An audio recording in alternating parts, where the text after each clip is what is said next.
Hey guys. So, by now you probably have already heard me talk about how quickly we're going to need to get through the rest of the material. So I've told you you need to watch kind of the lectures beforehand. This is me doing the lecture beforehand. So, let's talk about today. We're talking about phase changes. So, the best way for me to explain this is just through a problem. Okay. So let's say we have 200 grams of water, and it currently is at negative 30 degrees Celsius, negative 30 C. Okay, that's freaking cold. That's colder than it, well, just about as cold as it got during the big ice storm that just hit. So negative 30 C. Now, what I want to know is how much energy is it going to take that water at negative 30 C all the way up to 124 C.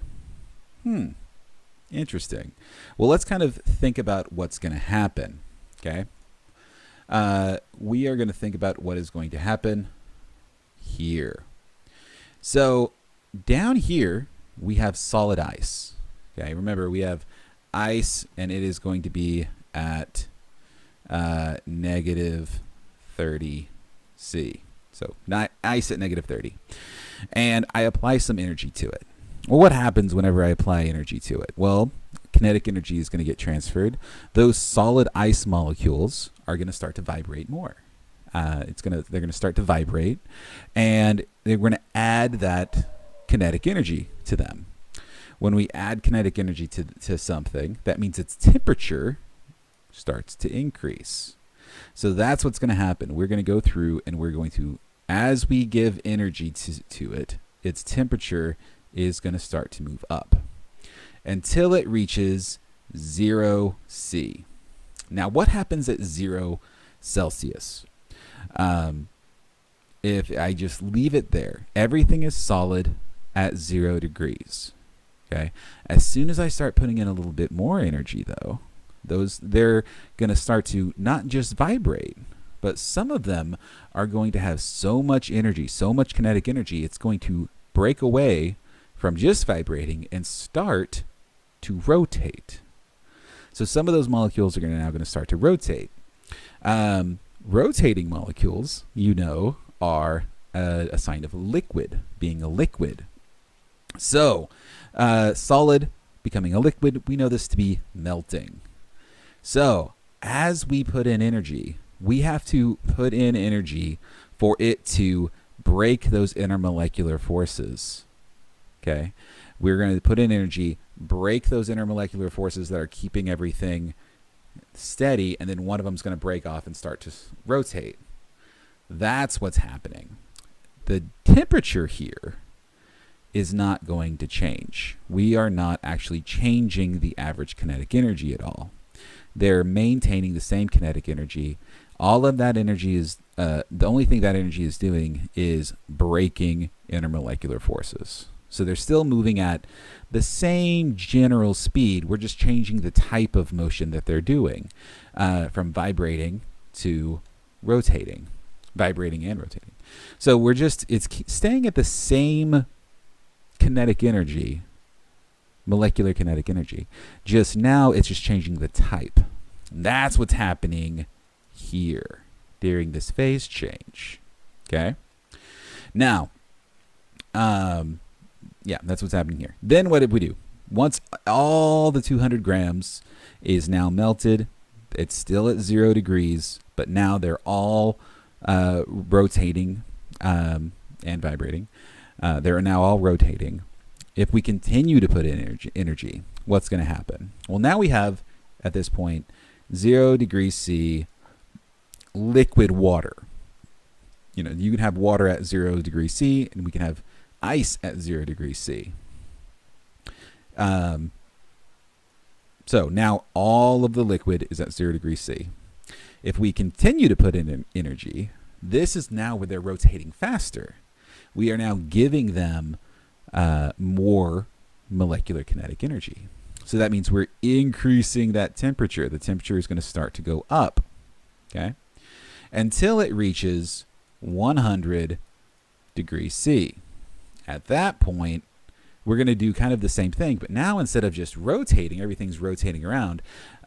It's not just rotating, but now we're going to start to see translational motion, where these water molecules are going to not just be rotating. We're going to break those intermolecular forces, keeping them together, and now they're translating translational motion. They're actually moving through space, and that is going from a liquid to a gas, or evaporation.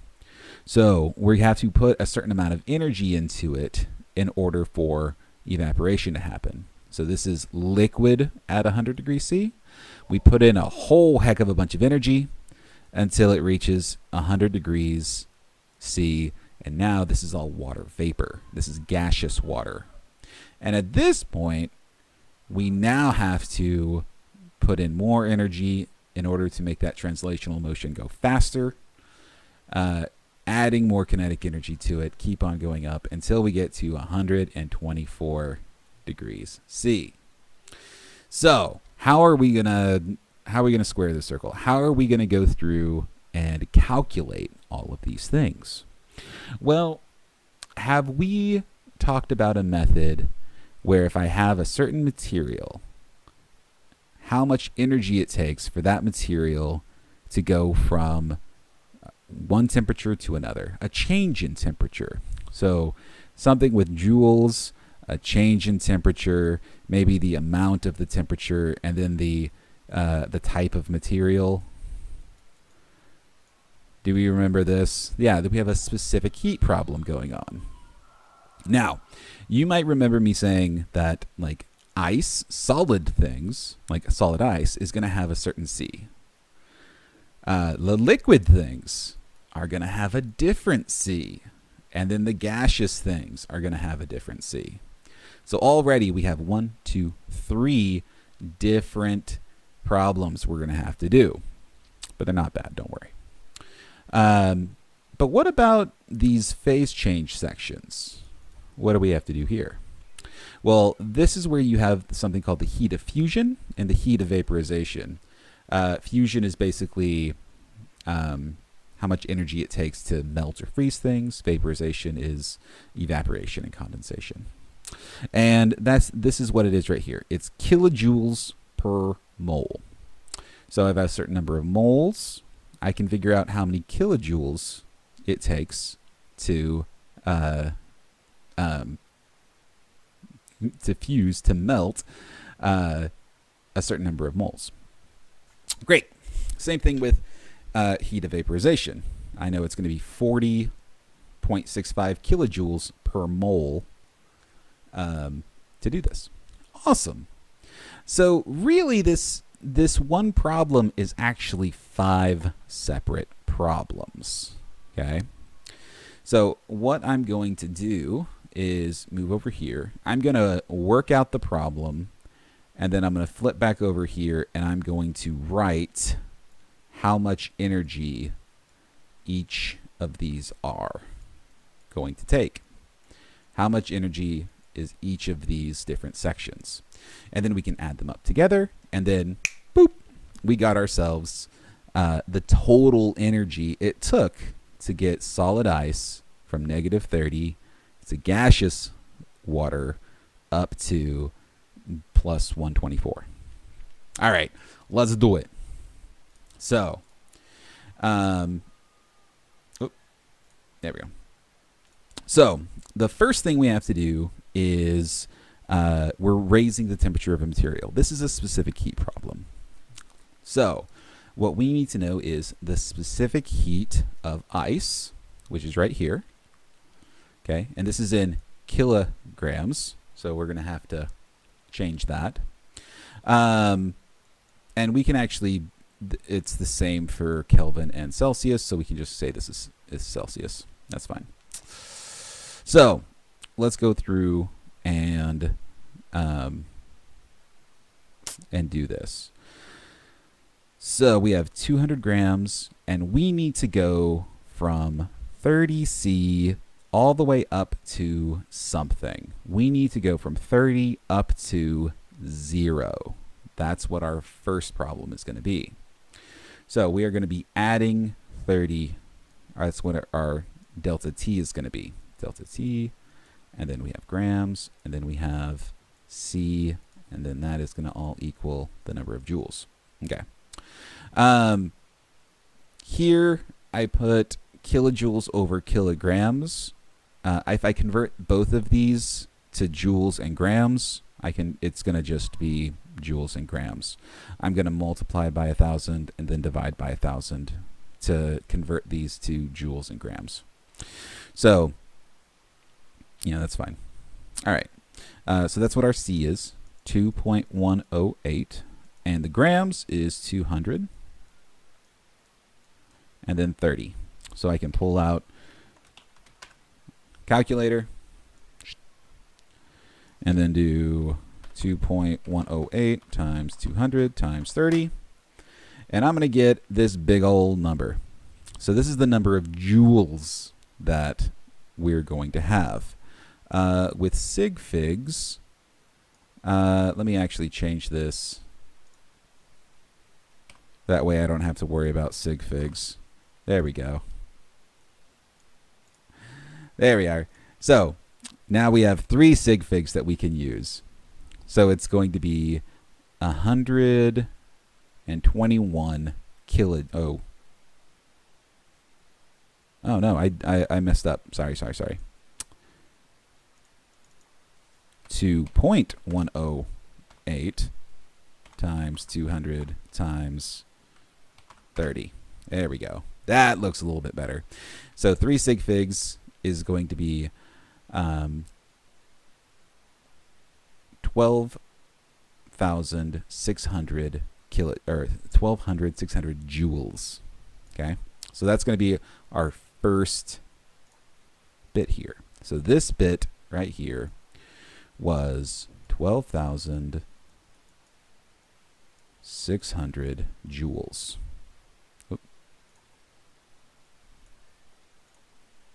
Joules. I'm going to keep my units here because you're going to see why in a little bit.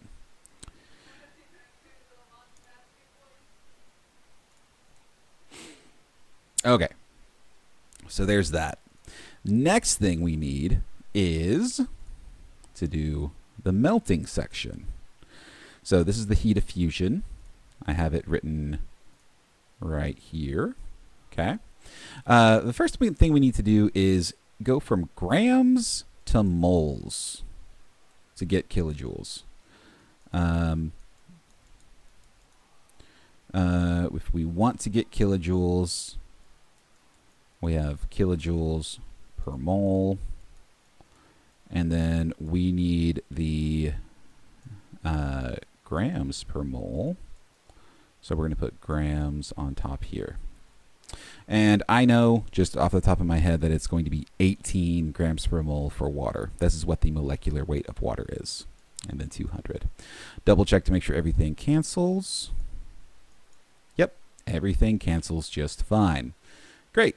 So, and this is 6.01. All right, so now we just plug and chug. Pretty simple. 6.01 divided by 18 times 200 is 66.7, so 66.8 kilojoules. 66.8 kilojoules. Now remember, this is now kilojoules. So if I go back here, 66.8 kilojoules for this phase change section. I'm going to go ahead and just call this 12.6 kilojoules because everything else is going to be in kilojoules as well, and it makes things nice and easy. So if the question was, how much energy does it take to completely melt 200 grams of ice, I could stop here because I've done the section where I go from -30 to 0, and I've done the section where it melts. But we don't. We need to keep going. So we move on. Now we are going to do the section where we are raising the temperature of liquid water.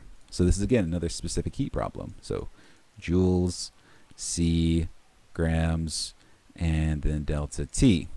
What is the delta T going to be if I want to go from 0 degree water up to 100 degree water? Well, it's going to be 100 degrees Celsius. It's still 200 grams of water. And now we need to figure out the specific heat of liquid water, which is right here. 4.186 joules per gram. Okay. Great. Awesome. Now we just go through and multiply these together.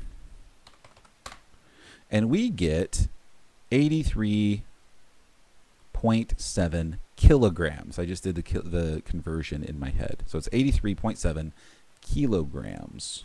That's what this one is. 83.7, not grams, kilojoules. Kilojoules. All right. There we go. Next section. Now we have 100 degree water. The next section is going to be how much energy is it going to take to turn that 100 degree water into 100 degree water vapor. How much does it take to evaporate everything? Okay. Same process as before. Here's my delta heat of vaporization. So we do kilojoules, and we know we want kilojoules on top. Kilojoules per mole.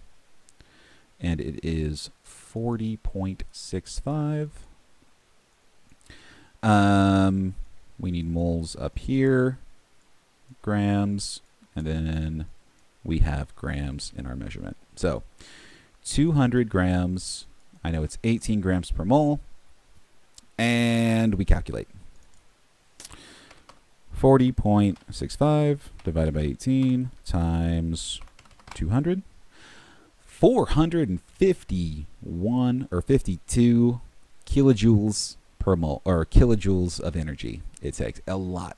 This is why boiling water takes so much energy.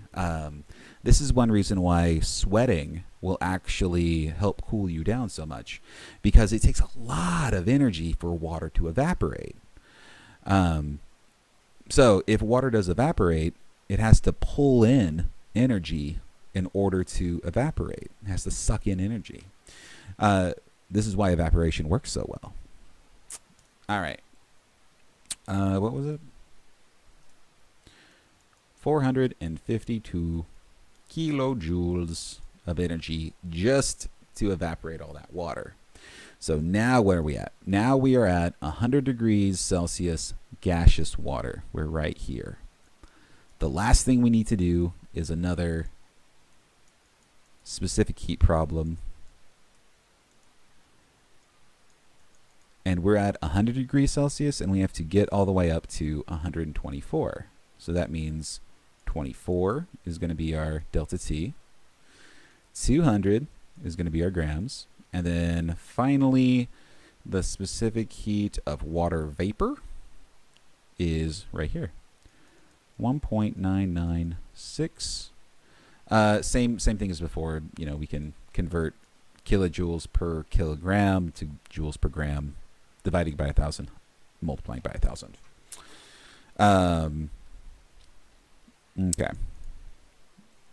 So we can do this and then calculate.